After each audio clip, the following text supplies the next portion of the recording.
বন্ধ হয়ে গেল ডুয়ার্সের আরেকটি চা বাগান। ডুয়ার্সের আলিপুরদুয়ার জেলার জয়বীরপাড়া চা বাগান বন্ধ হয়ে গেল।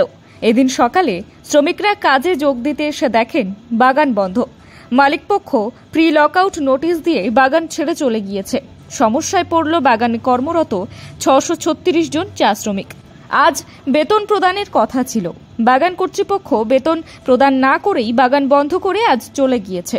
শ্রমিকরা জানান, বাগান কর্তৃপক্ষ শ্রমিকদের কোনো সুযোগ সুবিধা প্রদান করত না, শুধুমাত্রই বেতন দিত, আর সেই বেতন না দিয়ে আচমকা বাগান বন্ধ করে চলে গিয়েছে।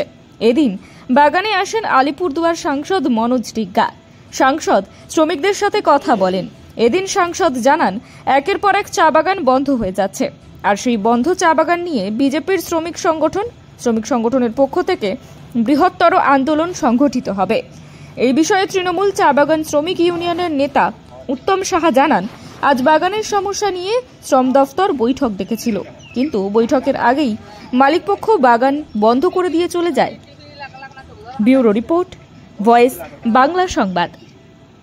এখন কিছুদিন আগে মুখ্যমন্ত্রী আসার আগে তুরতুরি চা বাগান বন্ধ হয়ে গেছে, তারপরে আজকে আবার নতুন করে তার মধ্যে আরেকটি বাগান যোগ হয়ে গেছে, তার নাম হচ্ছে জয়বীরপাড়া চা বাগান। এটাও আজকে থেকে মালিক পক্ষ এখানে নোটিশ দিয়ে চা বাগানটি বন্ধ করে দিয়েছে। তার কোনো লজিক কোনো নেই যে আমার সম্পত্তিগুলো নষ্ট করতেছে, তো সম্পত্তি কারা নষ্ট করতেছে সেটা দেখার দায়িত্ব আপনার। সেরকম কোনো পার্টিকুলার কোনো জিনিস উল্লেখ নেই, কিন্তু বাগানটাকে বেআইনিভাবে বন্ধ করে মালিক পক্ষ এখান থেকে চলে গেছে। তো আমরা বারবার এইখানে দেখতেছি একটার পর এক চা বাগানগুলো বন্ধ হচ্ছে, তারপরে একটা নাটকীয়ভাবে এইখানে চা বাগানগুলো কখনো খুলে যাচ্ছে, বন্ধ হয়ে যাচ্ছে। তারপরে এখানে মূল যে কারণ রয়েছে সেটা হচ্ছে অর্থ। এখানে কি করছে যে মালিক পক্ষ চা বাগানগুলো বন্ধ করে দিচ্ছে। চা বাগানগুলো যদি বন্ধ হয়ে যাচ্ছে তাহলে তাদেরকে পিএফ এ টাকা জমা দিতে হচ্ছে না, তাদেরকে গ্র্যাজুইটি টাকা দিতে হচ্ছে না, তাদেরকে অন্য সুযোগ সুবিধা যেটা হচ্ছে সেটা দিতে হচ্ছে না। পরে কি করতেছে এই মালিকরা, একটা ষড়যন্ত্র করে একটা পরিকল্পনা মাফিক নিজের লোককে কিন্তু এখানে ব্রোকার হিসাবে ঢুকিয়ে দিচ্ছে। সেটা অন্যর কারো লোক নয়, সেটা মালিক পক্ষেরই লোক হচ্ছে, তাদেরকে এখানে ঢুকিয়ে দিচ্ছে। ঢুকিয়ে দিয়ে কি করছে যে এখানে কাঁচা পাতা বিক্রি করছে, তারপরে সেখান থেকে লাভ নিচ্ছে, এবং সেখানে এখানকার যারা শাসক দলের যারা ইউনিয়ন আছে সেই ইউনিয়নে কিন্তু এখানে যুক্ত আছে এই ব্রোকারের পিছনে। যে ব্রোকার যদি ঢুকিয়ে দিচ্ছে সেটা মালিকেরই লোক, অন্য কোনো লোক না, সেটা আত্মীয় হতে পারে, নিজের লোক হতে পারে। এবং যদি ব্রোকার এখানে ঢুকে তারা কি করতেছে, এখানে কাঁচা পাতা বিক্রি করছে এবং লাভ নিয়ে চলে যাচ্ছে। তো ব্রোকার যদি এখানে থাকে তাহলে তাদেরকে পিএফ এ টাকা দিতে হচ্ছে না, পুরো বেতন দিচ্ছে না, গ্র্যাজুইটি টাকা দিচ্ছে, কিছু দিতে হচ্ছে না। এই যে এই পরিকল্পনা মাফিক একটা ষড়যন্ত্র, বাগানকে চক্রান্ত করে বন্ধ করে দেওয়া এবং সেখানকার মালিক যে শ্রমিক আছে তাদেরকে শোষণ করা, এই চলছে এই সরকারের মধ্যে। এটা বেশি দিন চলতে পারবে না, সব দিকে এইভাবেই চলছে। এটা আগামী দিন আমরা বিটিডব্লিউর তরফ থেকে একটা বৃহৎ আন্দোলনের রূপরেখা তৈরি করেছি, সেটা ডিএম অফিস থেকে নিয়ে নবান্ন পর্যন্ত যাবে। এটা খুব দুঃখের বিষয়, গতকাল রাতেই আমরা নোটিশটা পাই যে বাগানটা বন্ধ করার নোটিশ দিয়েছে মালিকপক্ষ, ম্যানেজমেন্ট। কিন্তু তার আগেই শ্রম দপ্তর থেকে মিটিং ডাকা ছিল যে আপনার কি প্রবলেম আছে বলে, সেটা আজকেই ছিল আজকে মিটিং ছিল, কিন্তু সকালবেলা এসে দেখি তালা মেরে গেল। এক তো শ্রম দপ্তর অলরেডি আপনাকে মিটিংয়ে ডেকেছে, আপনাকে আজকে গিয়ে ওখানে কথা বলে মীমাংসা হতে পারত, কিন্তু সেটা হলো না, আগে বন্ধ করে চলে গেছে। এটা খুব দুঃখের ব্যাপার।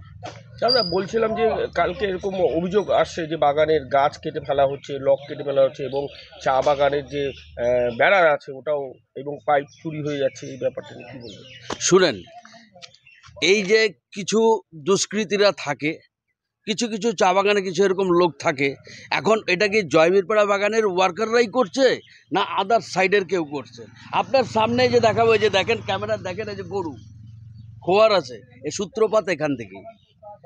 এই যে গরু খোয়ারে আনে রাখা হয়, এক একটা গরু 500 টাকা করে নেওয়া হয়, আর 500 টাকা ফাইন, তারপরে যার গরু নিয়ে যায়। আশেপাশের বাগান, বান্দাপানির থেকে শুরু করে ঢেকলাপাড়া, ওদিককারও গরু এদিকে নিয়ে আসে।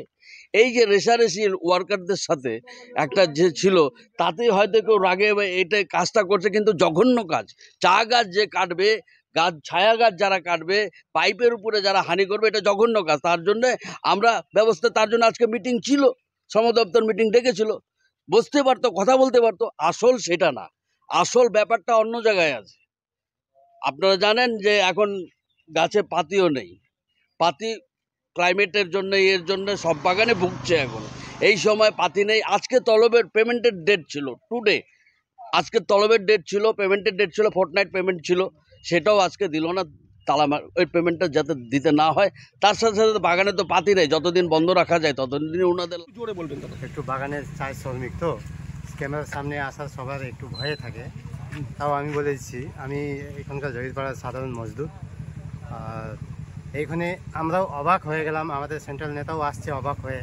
হঠাৎ করে আজকে থেকে বাগান বন্ধ হয়ে গেল। আর বাগান বন্ধ হওয়ার কারণটা আমরা জানতে পারতেছি না। তাও আমি বলেছি কয় মাস আগে আমাদের এই যে বাগানের সেকশন নাম্বার 19 ইয়ংটি 25টাখানা ইয়ংটি কাইটে ফেলে দিছে। কে ফেলে দিছে, ওয়ার্কার ফেলছে না নন ওয়ার্কার ফেলছে, তার মানে সাজা এখন আমাদের আজকে থেকে ভুগতে লাগতেছে জয়ীরপাড়ার শ্রমিকের। মালিকদের সাথে আমরা এইটাই চাইবো কি আপনি কি রিজন নিয়ে বাগানটা বন্ধ করে দিলেন। দাদা আজকে তো তলবও ছিল আজকের ডেটে। হ্যাঁ, আজকে 22 তারিখ পেমেন্ট ডে, কিন্তু মালিকরা 23 तारीखও দেয়, 22 तारीखও। आज ये जना साहब ने विरोध करने उनसा नहीं था। अब कोनो भी जगह में 200 पार्टी नहीं रहते, एक जन सब गलती करते तो